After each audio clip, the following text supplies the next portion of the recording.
Hello দোস্ত, আজকে আমরা চলে এসেছি, আমি, আমার ওয়াইফ, আমার কন্যে, আমরা সকলে মিলে চলে এসেছি ভ্যালি অফ ফ্লাওয়ার, যেটা আমাদের পূর্ব মেদিনীপুরের খিরায় অবস্থিত ভ্যালি অফ ফ্লাওয়ার। ট্রেন থেকে নামার পর আমরা লক্ষ্য করলাম ট্রেনের প্রায় অর্ধেক প্যাসেঞ্জারই ওখানেই যাচ্ছে। স্টেশন থেকে ফুলের বাগান প্রায় 30 মিনিটের হাঁটা পথ। ওখানে পৌঁছানোর পর সকলের মাথায় টিয়ারা দেখে আমার কন্যাও আবদার করলো তাকেও একটা টিয়ারা কিনে দিতে হবে। তাই আমি ফটাফট একটা চুজ করলাম, একটা ভালো দেখে টিয়ারা ওকে কিনে দিলাম। দেখতেই পাচ্ছ কত সুন্দর লাগছে ওকে। ওর মা ওকে ওর চশমাটাও পরিয়ে দিল ফটো নেওয়ার জন্যে। আচ্ছা, এবার বলি, যেহেতু আমি একটা ফ্লোরিস্ট, তো ফুলের প্রতি যে আকর্ষণ বা ভালোবাসা সেটা তো আমার মধ্যে ভীষণ রয়েছে। আপনারাও কতটা ফুলকে ভালোবাসেন, আশা করি সকলেই ফুলকে ভালোবাসে। ফুলকে কেউ ভালোবাসে না এরকম হয় না। চলুন এবারে আমরা বাগানটা একটু ঘুরে দেখি কী কী রয়েছে বাগানে।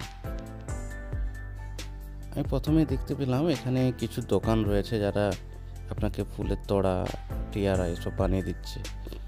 আর পেছনের দিকে রয়েছে বাগান। বেসিক্যালি এখানে আমি যেটা লক্ষ্য করলাম, চন্দ্রমল্লিকা, ডেজি, গাঁদা ফুল, গ্ল্যাডিওলাস, জারবেরা, এই ফুলের বাগানগুলোই রয়েছে। ফুলের বাগান গিয়ে সেলফি নেবো না বা রিল বানাবো না, এটা তো কখনোই সম্ভব নয়। তাই ওখানে যে দেখলাম সেলফির ব্যবস্থা রয়েছে, রিল বানানোর জন্য ব্যবস্থা রয়েছে।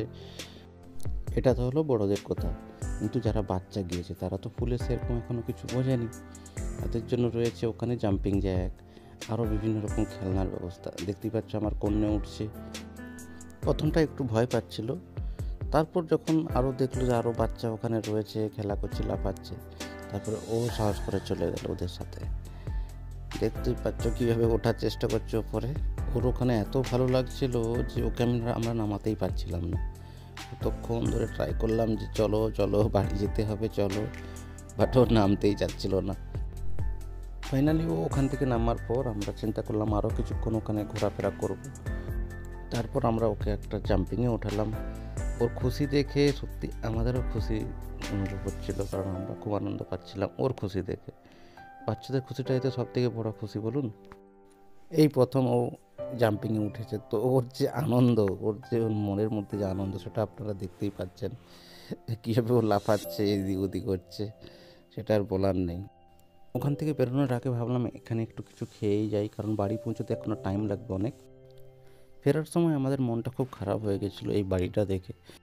গত বর্ষাতে খিরাইয়ের এই কংসাবতী নদীর বন্যাতে এই বাড়িটি পড়ে যায়। আপনি যদি খিরায় এসে থাকেন তাহলে খিরায়ের আপনার কোন জিনিসটা ভালো লেগেছে আমাদেরকে একটু কমেন্ট করে জানাবেন।